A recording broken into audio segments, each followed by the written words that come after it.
I want to start with a man who is bigger than life, the man in New York, Mr. Aaron Judge. This dude, just a freak. The first guy in nearly 60 years to crack the top 5 in home runs for New York Yankees.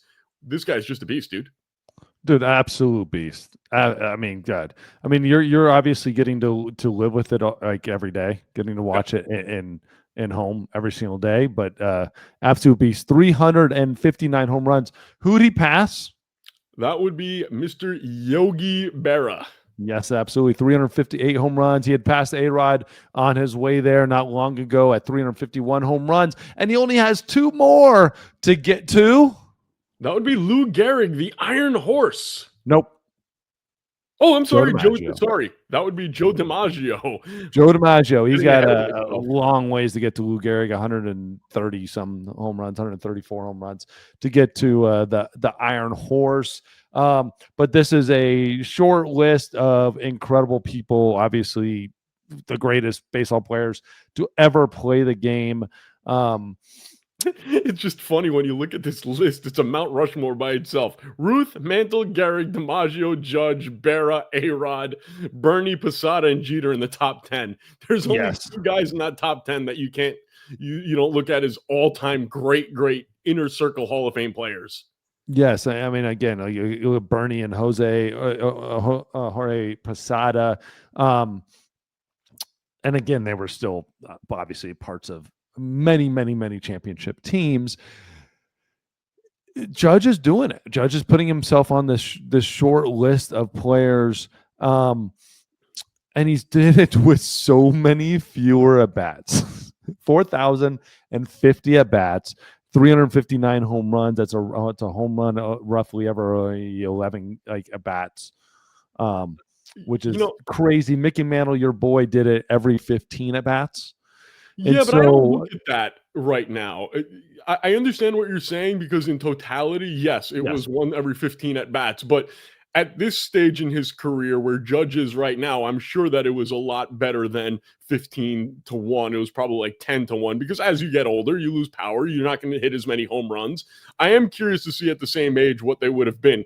But regardless, 15-1 at any point in your career is still insane. And Judge is doing even better.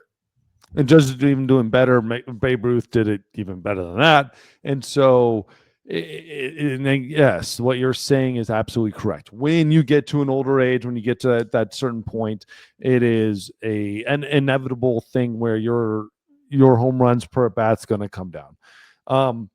Judge is started. I was looking at some numbers of like how high he can get, where is he at on trackers and stuff like this. And for players who have hit 500 home runs over their careers, he started later than anybody. Yes. So he started at a later point than absolutely anybody who's ever hit the 500 home run club. Again, he's got long ways to get to even 500 home runs.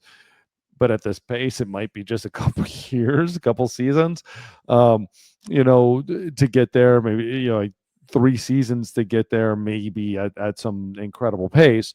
But he's at that pace right now. He's hitting at that pace.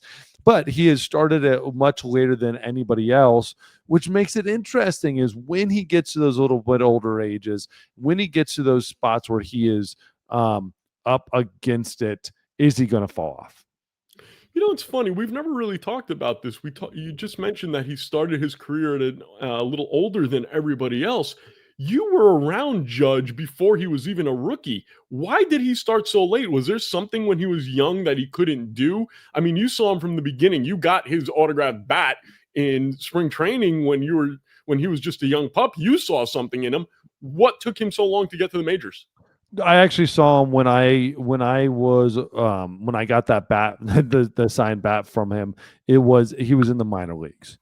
So he was in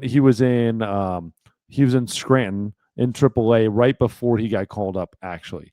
And no, there really wasn't anything there. It's just a different era of baseball. It's a different time of the game where, like, we aren't getting drafted at 18 and then going right to the big leagues or 20 in the big leagues.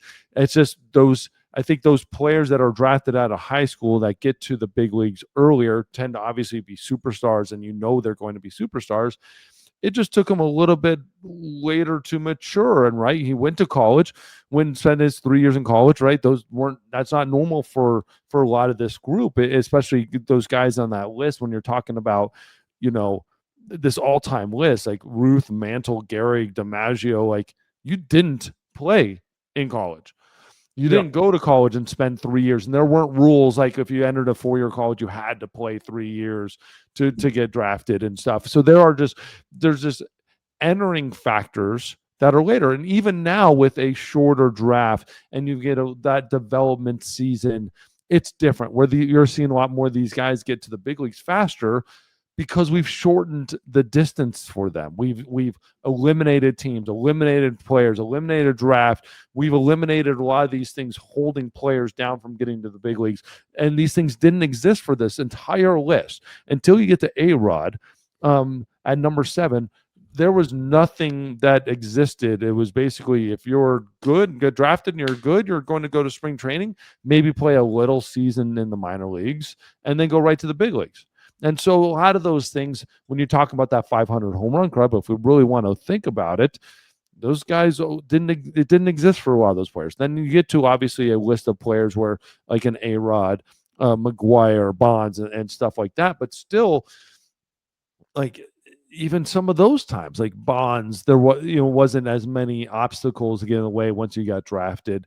The minor league system wasn't as long, didn't take as long. Like in the mid 90s, early 2000s, there was to the 2000s, and when Judge got drafted and signed, there was a time where you just had to go your levels, and it didn't matter how good you did. You had to stick around and wait. It's just how baseball was, and we're kind of been fading around with that, messing around with it. And so a lot of that exists. Plus, I think it's the other thing is a lot of these guys that ended up being a 500 home run guys, it was so plainly obvious that you were going to be healthy and be a big, not healthy, but be a superstar stud. Right. That they got to the big leagues just faster. Just took Judge a little bit longer. And I think it actually had a lot more to do with the day and age versus anything else. You mentioned maturity and, taking him a little longer to mature possibly. And one of my favorite players in baseball right now is Jackson Chourio. And I was a little disappointed because I looked at his numbers last year and he had 20 home runs and he had a 118 OPS plus. And I'm waiting for this guy to be a 35 home run, 290 hitter this year with a 140 OPS plus. And then I looked at him like, he's only 21. What am I rushing this guy? He's 6 years away from being 27 at what is considered the beginning of your peak. So we have to be a little calmer sometimes when talking about these prospects and whether or not they're going to come through. But to get back to the whole Aaron Judge Yankees situation with the home runs, we're looking at the list right now. Where do you think he will end up on this list? Because you mentioned that he's playing at a pace right now where he can catch up to some of these guys. Obviously, he's going to catch up to DiMaggio. It's very possible he'll catch him this year. It's almost likely that he'll catch him this year with 15 or so games left.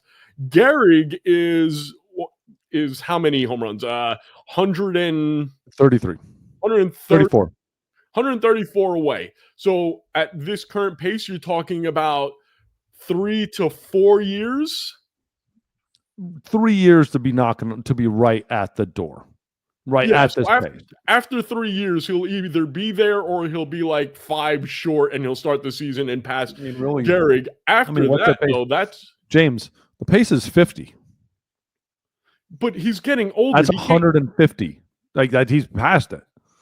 But he can't continue that pace much. I mean, how many but guys? You're saying, but here's the argument: if you continue, the way we started it was, if he continues this pace, so that's 3. He's passed it in 2 and change.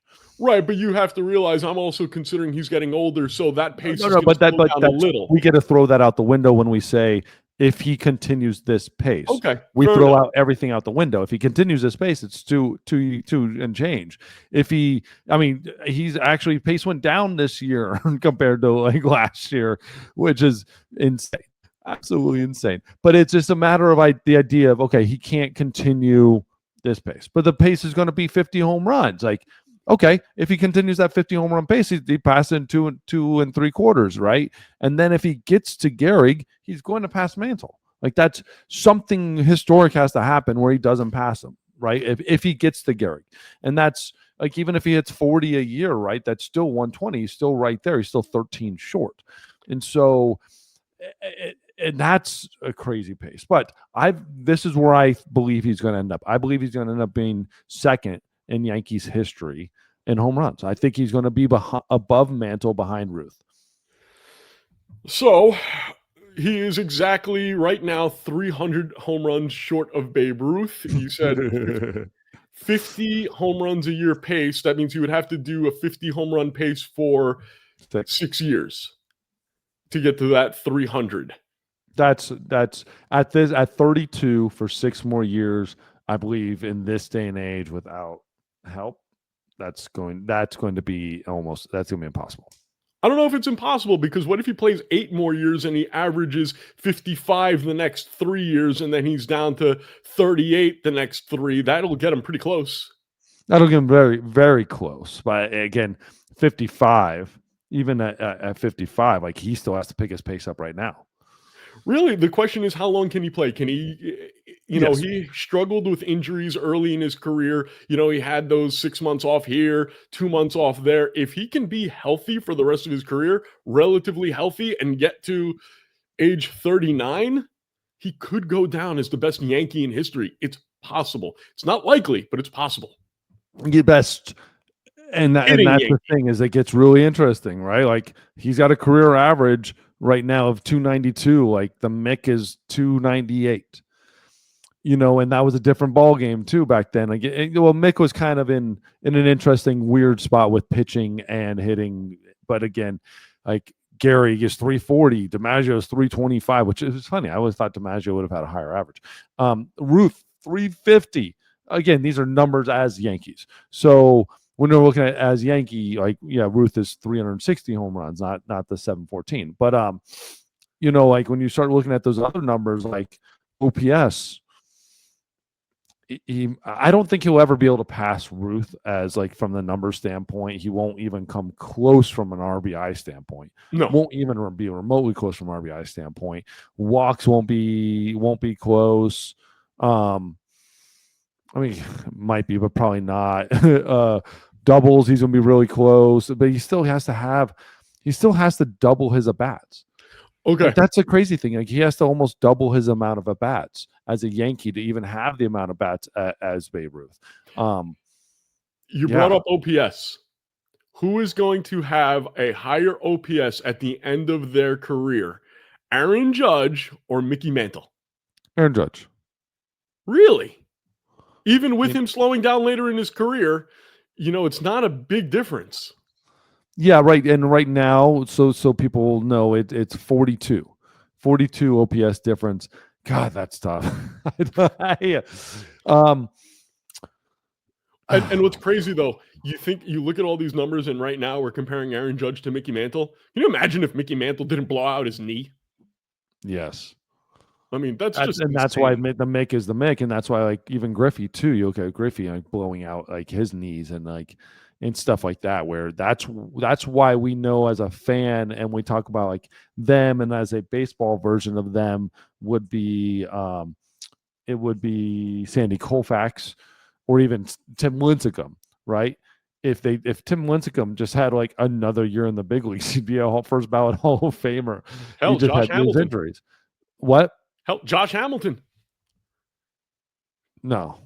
If he didn't have the drug problem, he would have been up there. I believe he had that kind of talent. Yeah, but Josh, that happened before he ever even got to the big league. So, like, that doesn't count. Like, okay, that not. Yeah, I know what you're saying, but totally different argument. But like that's why we talk about, like, what we had seen in these amount of times, how great they were, even, like, numbers wise, and how great they could have even been. Like, Josh Hamilton was never even on that page of these guys. He would have still had to done what he did for 10 years on that level, MVP level, and then we could look back and said, okay, well, what if without the drugs and stuff like that?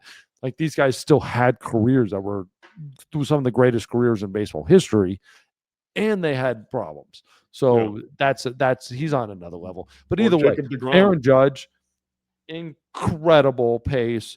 I think will be number 2 as a Yankee all time. He still has to go out there and do it and stay healthy, and that's going to be bigger. If he moves to DH, it's done.